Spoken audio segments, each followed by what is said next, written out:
Guys, how's it going? It's Al. Welcome to Wild Card Weekend on DraftKings. We're going to take a look at the 3-game slate on Sunday, and we're going to build a tournament-based lineup. Now, look, tournament-based lineups typically look the same in NFL DFS, no matter what week you're playing.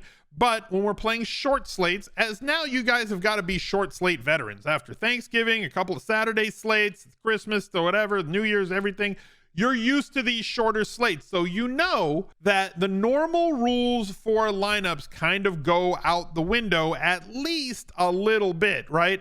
So you're gonna have situations where you're gonna play the running back with the quarterback, even though they don't correlate well with one another because salaries dictate that you do it. You're gonna have a defense that is possibly going to be against some of the players that are in your lineup because it's a short slate and there's only 6 of them on a 3-game slate for us to choose from. And sometimes we're locked into that because the defense is important after the fact, right? If a defense has like 20 points, you're probably going to have that defense in order to win. But before you click submit on the lineup, it's more important to jam in as much volume and touchdown upside as we possibly can, because on a short slate, those are the 2 things that are the most predictable. And then we hope that the defense kind of gets dragged along. If you have not watched the 2-gamer first look that we already put up, that went up yesterday. Go take a look at that one.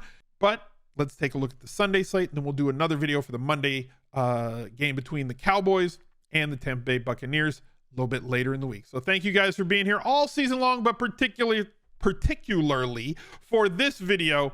Drop a like, subscribe to the channel, ring the notifications bell, leave me a reply down below. Let me know how much you like short slates on a scale of 0 to 10. How much do you love short slate football? And let's go. He's a legend. As you already know, we have the 3 games on this slate and they are spaced out. There's showdowns on this slate. If you are a showdown maxi and you wanted to go after 3 totally different GPPs, you have the ability to do that. I'm not going to do each showdown video. I'm not going to do all those things. You guys can play it if you like to. Our 3 games, the Dolphins against the Bills right here. It's a total of 44. We don't know who the quarterback is going to be as of time of recording of this video. I'm recording this on Tuesday at 11:11 in the AM on the West Coast. Bills favored by 10.5. So 27.5, the implied team total for the Bills. We'll see if Tua can go in this one because he is dealing with a concussion, as he's dealt with pretty much 17 times so far this season. The Giants and the Vikings have the highest overall total and the closest spread. So this is the most likely game to shoot out. And we do have a little bit of precedent with both of these teams playing each other. Just a couple of weeks ago, Vikings favored by 3 and at home, weather controlled situation, total of 47.5. And Cincinnati in the nightcap going up against Baltimore. Again, we don't know which quarterback starting in this one. It may be Lamar Jackson. It may not be Lamar Jackson. We'll find out as the week goes along. Set up your if-then statements. Bengals favored by 6.5. Total here 43.5. So not as much scoring expected. And the 3rd time that these 2 teams will have met, having just met the week prior. But again, it was like nobody on Baltimore played. Like they benched all of their starters. So it'll be a completely different Baltimore team on the field this week. Let's start at the quarterback position. Josh Allen is extremely expensive. Quarterback scoring directly tied to a couple of things. 1, team totals. 2, for fantasy purposes, specifically on DraftKings, tied to their ability to run the football, at least their floor. And you know that Josh Allen brings that in spades. Miami, a very good front 7, but very bad at cornerback. Expect Xavier Howard to shadow Steph Diggs, and I don't think that matters one single bit. I think that cornerbacks do matter, and I think situationally cornerbacks matter against certain receivers. But when you have a Josh Allen, you have a Steph Diggs, I don't think that anybody matters when it comes to shutting down Steph Diggs in this particular Buffalo Bills offense with Josh Allen at quarterback. We've seen time and time again them face tough matchups, difficult matchups, and more often than not, Steph Diggs just plays right through it and gets his 20+ DraftKings points. So this is a great situation for the Bills offense, in particular Josh Allen, but I'm not going to utilize him in this lineup. You can, though. By the time Sunday morning gets here, if more value opens up, he may end up being the optimal play if you're playing cash games, which I don't think most people are going to be playing. I think most people are going to be attacking tournaments, which leads me a little bit more to Joe Burrow, who I think could end up being a little bit less played because I think people are going to go down to cheaper options. Now, if you wanted to go through Joe Burrow, now all stacking rules are kind of off the table on shorter slates. You don't have as many options. You don't have as many paths to get to the things. If you want to play 4 or 5 players from the same team, super stack. If you want to play a most game stack with one game and just play all offensive players from that. That is also in play. But looking at Cincinnati, very, very difficult to stack or double stack with them. You can get there not through a Higgins Chase stack. I mean, you can, it's just difficult. It's easier if you utilize Tyler Boyd, who has had a couple of solid games recently, though unspectacular. If you wanted to go through the tight end Hurst and plug up that spot, again, you're somewhat capped on ceiling unless Tormund from the north gets into the end zone and gets you that 15 fantasy point day that you need.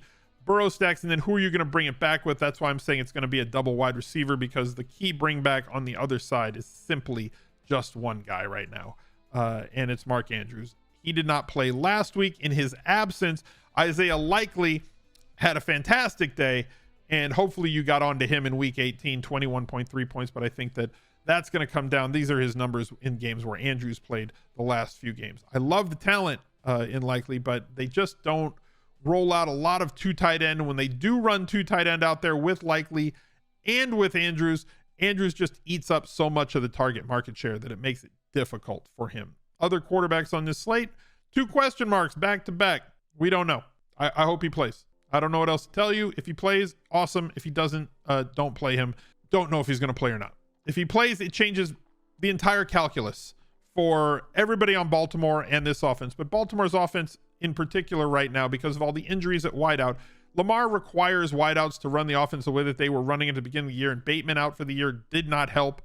They need to get him help on the outside, because you can't just run tight ends. Likely is a very athletic specimen. Andrews, one of the best tight ends in the league from a pass catching standpoint, but you need field stretchers, especially when you're a running team, even though they've been more of a passing team this year. When you're a team that is going to run your quarterback and power run with your running backs, you need to be able to fight those heavy boxes with field stretchers on the outside to be able to counter when they jab. So if Lamar plays, great. If not, I don't know. Tua, love him at 6,300 if he goes. Hopefully he clears concussion protocol and we can get a great matchup between Miami and Buffalo, because he unlocks a lot for us in this game in particular, because Mostert is hurt. He broke his thumb. They said it's serious. He had surgery. We'll get to that in just a minute. We're focusing on the quarterbacks through the passing games right now. Tyreek Hill can have a big game against just about anybody. Buffalo has struggled tackling in the last, I don't know, half of the season since their bye week from week 8 and beyond. We've seen him post monster games. We know that he has his highest ceiling as any player on any slate at any time. He's only 7,900 on this one. Very easy to bring back with Diggs at 7,700 as well, and get the 2 highest, let's say highest targeted, highest ceiling, highest floor guys into the same roster, and get a discount off of Josh Allen, who's sitting at 7,900 down to 6,300 with Tua Tagovailoa. It's very easy to get to. If he plays, I am way less interested if Skyler is the quarterback. Not big on the name Skyler, not big on Skyler as the quarterback with the offensive weapons that they have. Obviously Waddle also very solid, which leads me down to this range down in here. Kirk Cousins at home against the Giants, 299, 3 touchdowns, 24 points. Missed out on the bonus here, which would have put him at 27, and it looks a lot sexier when you have 27 points versus 24 points. The Giants have been somewhat tough against opposing wide receivers, but like they weren't against Justin Jefferson just a couple of weeks ago. We also have a lot of value on the other side in this game with Richie James, Hodgins, taking on the roles that they have taken on before week 18, when they basically sat everybody to prepare for this game. 7 target game, 11 against Minnesota, 5 against Washington, 9 against Philly, 6 against Dallas. Certainly has a role and is only 3,900 here. If you wanted to go with KJ Osborne, who has also seen solid target market share over the last 5 weeks, 5, 16, this is the anomaly. He's not going to get 16 targets, but somewhere between 5 and 8 targets seems to be in play for a player on the uptick right now in his career versus Adam Thielen, who is essentially just a red zone target getter and vulturing touchdowns with 3 touchdowns over the last 5 games for Minnesota against the Giants. 5 targets, but he just can't separate and earn targets as well as he could before. And it feels to me that KJ Osborne has kind of taken those over. And the number 2 option in this offense has basically been TJ Hawkinson, who completely shredded the Giants for a massive ceiling game of 38.9. The last time that these guys played, if you wanted to fill your tight end spot and pay over 5,000, he gives you the option to do that there as well. And on the other side at quarterback, Daniel Jones's rushing ability puts him on this slate as like the only other guy versus Josh Allen who tends to run the football for a solid amount of yards and touchdowns. He only threw for 15 touchdowns, threw for 3,200 yards on the season, but 334 against Minnesota. Minnesota's defense is one that we've wanted to attack all year because they're inefficient at stopping everything. So really good spot for every wide receiver on the Giants, whoever you believe is going to be in there, whether it's Hodgins or James or whomever. Daniel Jones should see an uptick in his throwing efficiency against them, and Minnesota's offense is so good that they're going to be put into more throwing situations, as well as the talent that he brings to the table with his legs. Touchdown upside as well as a rushing floor at 5,600. If you don't want Kirk in there, who's a little bit more of a statue at this point in his career, can run the ball a little bit around the goal line, but doesn't run it as much as he used to, Daniel Jones presents that option, though correlate him possibly only with a single stack if you think that he's going to get there. And I do think that if you look at the running backs, he correlates worse with Saquon Barkley because of how much he runs the football. It's an either or situation and less of an and. So for me, I want to have Barkley against this Minnesota offense, and I need to pay down at quarterback to make this happen. So instead of going to Daniel Jones for this particular lineup, I can pay up to 5,900 and get to Kirk Cousins and still get a correlation with the most volume-oriented offensive player on the other side of Minnesota. This is the highest totaled, closest expected score game on the week, and find a value play in Richie James and still get to Justin Jefferson. Yeah, I'm going to take all the volume from this game. I'm just going to take as much of it as I can possibly get. Hell, let's plug Hodgins in as well, right? Who the previous 3 weeks had seen very solid volume, as a bigger target, and has seen 4 touchdown catches over the last 5 weeks. He has been integrated very heavily into this offense. So I want as much of this game as I possibly can get, picking on the Minnesota defense and basically trying to get a 15 target game for Justin Jefferson, one of the highest ceilinged players on the slate at all. So let's take Jefferson. Let's slide him down into the flex spot. I need another running back. I mentioned that there was a situation with Mostert, who broke his thumb, which opens up Jeff Wilson Jr. At 5,400. He's been very good, whether he was on San Francisco or post the trade when he went to Miami. When he gets the ball in his hands, he's a very explosive runner. And Buffalo, as I mentioned, has been one of the worst teams at yards allowed after first contact. They've been very bad at tackling since the week after their bye week. Before their bye week, they were the #1 team in the league in yards after first contact allowed. And then suddenly their bye week happened. They got a couple injuries to that defense. I don't have exactly where they rank right now, but up until like 2 weeks ago, they were the worst team in the league in terms of yards allowed after first contact. So they went from a team that you did not want to play running backs against to a team that we actually were playing a lot of running backs against down the stretch, even though Buffalo has been favored, even though running backs that are playing in underdog situations are typically in a void for us. We've been playing into that quite profitably over the last month of the season and beyond. And I don't think that that changes, especially if Raheem Mostert misses this game. Jeff Wilson is a glaring value at only 5,400. Yes, it could blow up if things go exactly the wrong way, but I think that he's something that we have to pay attention to, and it's going to be somewhat off people's radars with Dalvin Cook, Joe Mixon. I don't want to really play into J.K. Dobbins here. No usage in the passing game whatsoever on an offense that has struggled to score touchdowns. Devin Singletary's usage kind of bounces up and down. Now it's a three-headed monster in Buffalo with him and James Cook getting some snaps and Nyheim Hines being what he has been in the on special teams, but also stealing some offensive snaps. It's just praying for a vulture situation playing any of these guys. You can click and pray.